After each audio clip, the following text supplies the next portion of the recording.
সাবেক ফ্যাসিস্ট হাসিনার খতিব, নিয়োগকৃত খতিব রুহুল আমিন, তিনি তার গুন্ডা বান্ডা নিয়ে গোপালগঞ্জ থেকে এসেছে। আমরা সাধারণ মুসলিমরা বলেছি আপনি হাসিনার দালাল, আপনি নামাজ পড়াতে পারবেন না। এটার বলার কারণে সাধারণ মুসলিমদেরকে এই হুজুর সেজে তারা পাঞ্জাবি টুপি পরে এসে আমাদের উপরে হামলা করেছে।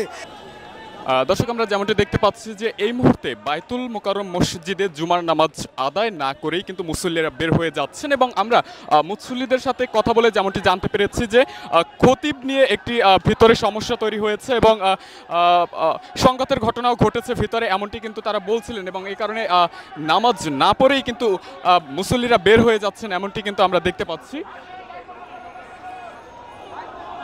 দর্শক দেখছেন, কালবেলা আমরা এই মুহূর্তে যুক্ত আছি বাইতুল মোকাররম থেকে। ভিতরে ওই যে আগের ইমাম সাহেব আইছে, হেটা লইয়া আগের খতিব সাহেব আইছে। এই খতিব সাহেবের ভিতরে মুসলিমরা নামাজ পড়বো না, নামাজ পড়বে না, এটা প্রতিবাদ জানাইতেছে।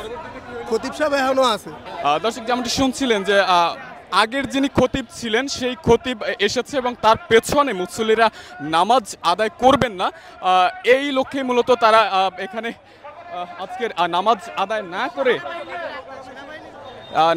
না করে কিন্তু তারা মসজিদ থেকে বের হয়ে যাচ্ছেন, আমরা এমনটি কিন্তু দেখতে পাচ্ছি। আসসালামু আলাইকুম, আমি একজন সাধারণ মুসল্লি।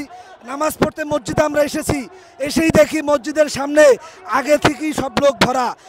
সাবেক ফ্যাসিস্ট হাসিনার খতিব, নিয়োগকৃত খতিব রুহুল আমিন, তিনি তার গুন্ডা বান্ডা নিয়ে গোপালগঞ্জ থেকে এসেছে। আমরা সাধারণ মুসলিমরা বলেছি আপনি হাসিনার দালাল, আপনি নামাজ পড়াতে পারবেন না। এটার বলার কারণে সাধারণ মুসলিমদেরকে এই হুজুর সেজে তারা পাঞ্জাবি টুপি পরে এসে আমাদের উপরে হামলা করেছে, আমাদেরকে মসজিদ থেকে বের করে দিয়েছে এবং তারা মসজিদ দখল নিয়েছে। আমরা বলতে চাই এই স্বাধীন বাংলাদেশে হাসিনার কোনো দালাল এই বাইতুল মোকাররমে ঢুকতে পারবে না। তাকে মুসলিমরা অবাঞ্ছিত ঘোষণা করলাম, এবং আজকে যে ঘটনা ঘটেছে আল আকসা এরকম ঘটনা ঘটেনি। আমরা আল্লাহর কাছে বিচার দিলাম।